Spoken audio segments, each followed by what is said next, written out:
Bienvenue dans cette quatrième partie consacrée au langage de programmation R. Dans cette partie, nous allons voir les facteurs. Alors, qu'est-ce qu'un facteur?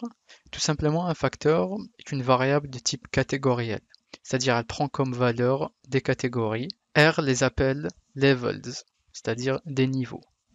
Si on prend par exemple une variable sexe, elle peut contenir des catégories hommes et femmes. Supposons qu'on est dans une pièce où nous avons 3 hommes et 2 femmes. Donc ici, c'est un simple vecteur. Si on veut lui dire que c'est un facteur, on l'entoure de la fonction factor. Si on affiche notre variable, on a ici nos levels, c'est-à-dire nos niveaux. Donc on a deux catégories, on a les femmes et les hommes.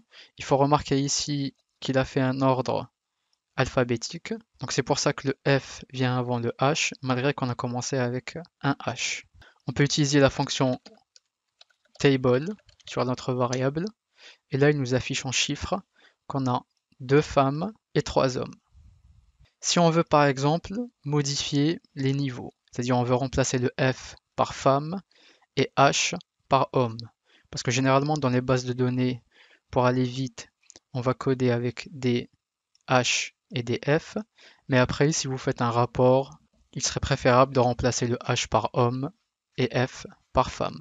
Donc pour ce faire, on va utiliser la fonction levels sur notre variable et on va lui dire qu'elle contient le vecteur F pour femme.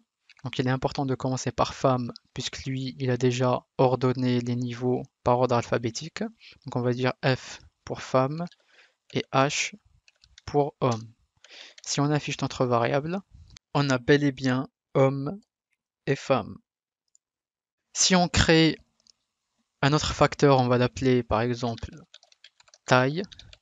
Il va contenir des tailles différentes. Donc on va dire par exemple petit, moyen, grand et moyen. Si on fait un table sur notre taille, donc on a un grand, deux moyens et deux petits. Si on lui dit par exemple si taille 1, donc rappelez-vous, on peut sélectionner les éléments d'un vecteur comme pour un facteur en affichant son numéro index. Donc par exemple ici petit c'est le premier, donc je peux mettre le numéro 1 ici. Si j'affiche, donc il m'affiche petit. Donc si je lui dis par exemple est-ce que petit est supérieur à taille, on va dire moyen, donc le moyen c'est le troisième, il m'affiche un message d'erreur, un warning. Donc dans un premier temps il m'affiche un NA qui veut dire en R not available, et il nous dit not meaningful for factors. Donc pour lui il n'arrive pas à savoir si petit est plus grand que moyen ou inversement. Pour y remédier, dans la déclaration de notre variable taille, on peut lui rajouter à l'intérieur un paramètre où on lui dit ordered est égal à true, et on va lui préciser les niveaux avec le paramètre levels, et on va lui dire tu vas commencer par petit, ensuite il y aura les moyens, et ensuite les grands. Si on refait notre petite comparaison taille 1 supérieure à taille 3, là il nous affiche false. Et c'est effectivement ce qu'on veut. Petit n'est pas supérieur à moyen, puisqu'on les a ordonnés ainsi.